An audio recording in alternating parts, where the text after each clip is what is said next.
इस पूरे के पूरे संसार का कोई रहस्य पूछे तो केवल 4 शब्द हैं। वो कौन कौन से? पूरा दृढ़ता के साथ इस बात को समझ लेना, संसार इन 4 के बाहर कुछ नहीं है। वो क्या क्या 4 हैं? बोले उत्थान के साथ में पतन जुड़ा हुआ है, ये पहला शब्द है। ये युगल है, जोड़ा है। जो उठा है उसको नीचे आना पड़ेगा। आपने जो संसार में संग्रह किया है अथवा किसी ने भी संग्रह किया है, उसको सबको छीण हो जाना है, घट जाना है, खत्म हो जाना है। ये दूसरा युगल है। वो चाहे जागृत का दृश्य देखो और चाहे स्वप्न का दृश्य देखो, ये होना ही है। नंबर तीसरा क्या? संयोग के साथ में वियोग जुड़ा हुआ है। आपसे जो मिला है, याद रख लो, उसका विक्षोभ होना है, उसका वियोग होना है। होना है माने होना ही होना है। आप किसी व्यक्ति के संयोग से प्रसन्न हो रहे हो तो उस व्यक्ति के संयोग से प्रसन्न हो रहे हो तो उसके वियोग से खिन्न भी होना पड़ेगा, उसको छूटना ही है। जिस दिन जिस पल वो मिला, उसी पल उसके हटने का, उसके छूटने का, उसके वियोग का मुहूर्त निर्धारित हो गया। तो पहली बात थी, पहली बात क्या बताई? पहली बात क्या बताई? अच्छा, पहले जयकारा लगाओ, बोली वृंदावन बिहारी लाल की। पहली बात क्या बताई है? उत्थान पतन। और दूसरी बात बताई, दूसरी बात बताई संचय और क्षय। और तीसरी बात बताई संयोग और वियोग।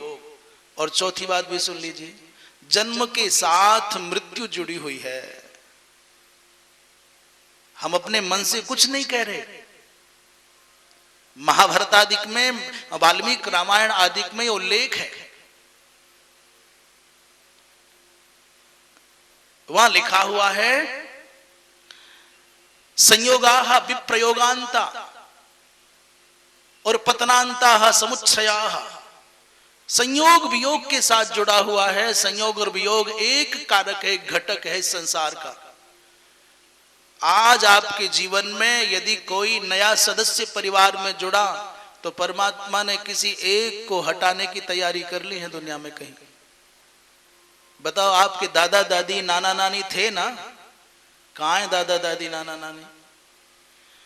आपने दादा दादी और नाना नानी आदि संबंधों को खोया तो जीवन में पुत्र पुत्री, पौत्र पौत्री इत्यादि आने लगे ना।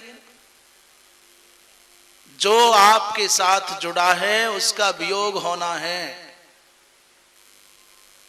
और जिसके होने से जितने आप हर्षित होंगे, जिसके पाने पर आप जितने प्रसन्न होंगे, उसके खोने पर उतने ही अधिक खिन्न भी होंगे। जो पाने और खोने में संतुलन बना लेता है वो साधु हो जाता है, वो साधक हो जाता है, वो भगवान का भक्त हो जाता है, वो संसार के रहस्य को जान पाता है। जो पाने और खोने के मनोवृत्तियों में, पाते समय और खोते समय की जो मनोवृत्ति है उनमें संतुलन बना लेता है, सच्चे अर्थों में वो मनुष्य हो जाता है। जो उत्थान और पतन की मनोवृत्तियों के उस सत्यों में संतुलन बना लेता है वो सच्चा सत्संगी माना जाएगा, वो जागरूक माना जाएगा, वही बुद्ध माना जाएगा। मैं कहता हूं वही आप समझ लेना साधक माना जाएगा।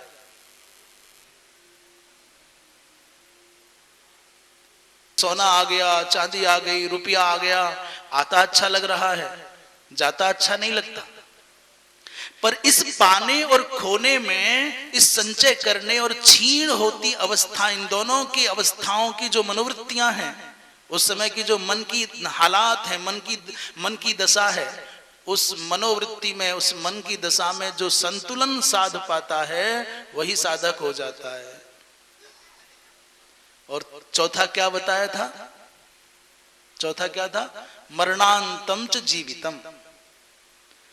जन्म के साथ मनुष्य की मृत्यु निर्धारित हो जाती है। मृत्यु का ठेकेदार आपको कहां, कब और कैसी परिस्थिति में उठा करके ले जाएगा ये उसको फिक्स है, तुम उसमें कोई बदलाव नहीं कर सकते। हमने 4 बातें बताई। नंबर 1, संयोग का संबंध वियोग के साथ में है, उत्थान का संबंध पतन के साथ में है, और संचय का संबंध क्षय के साथ में है, और मृत्यु जन्म का संबंध मृत्यु के साथ में है। ये चारों जहां जहां दिखेंगे वहां वहां कल्पना है, वहां वहां मिथ्यात्व है।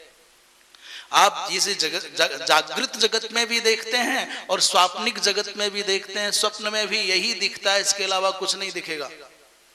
और जग रहे हो, इन खुली आंखों से देख रहे हो तो भी यही दिखेगा, इसके अतिरिक्त कुछ नहीं दिखेगा।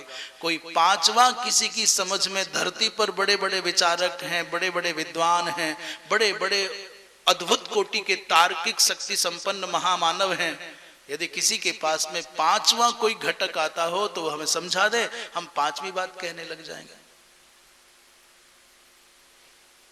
बस अंतर इतना है कि इन द्वंद्वों में, ये जो 2 जोड़े बताए हैं शब्दों के, इन 4 अवस्थाओं में जो व्यक्ति अपने मानसिक संतुलन को स्थापित कर पाता है, जो बैलेंस बना पाता है, जो समायोजित होना जान जाता है, वही साधक हो जाता है, वही भगवान का भक्त कहलाता है, और वही जागृत कहलाता है, वही मानव कहलाता है। बाकी तो सब जी रहे हैं।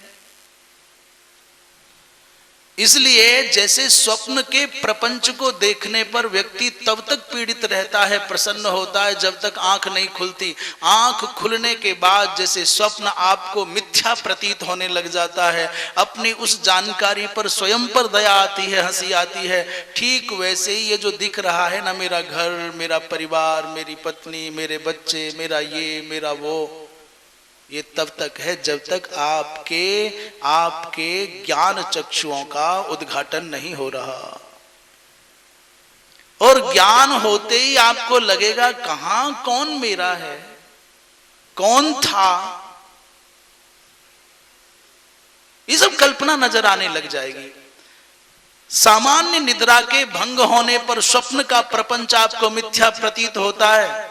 ऐसे ही जागृत अवस्था में, सांसारिक अवस्था में, मोह निद्रा के भंग होने पर जब आपको ज्ञान के प्रकाश का सामना होता है तो आपको ये सब काल्पनिक लगता है, मिथ्या लगता है, कौन किसका है। कस्त्वम कोहम कुत आयातः कोमे जननी कामे जननी कोमे तातः, ये कौन है, तुम कौन हो, मैं कौन हो, कहां से आए हैं, ये कौन मेरी माँ है, कौन मेरा पिता है, ये सब मिथ्या है, ये सब माया है, सब काल्पनिक है। इसका तात्पर्य इसकी गहराई में जाकर के समझना है।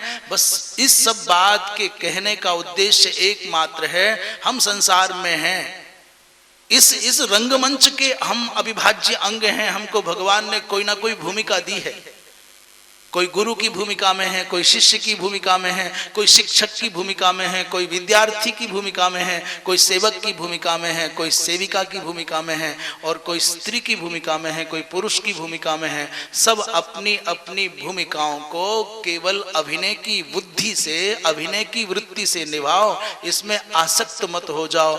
आसक्त हो गए तो दुख उठाना पड़ेगा, क्लेश भोगना पड़ेगा।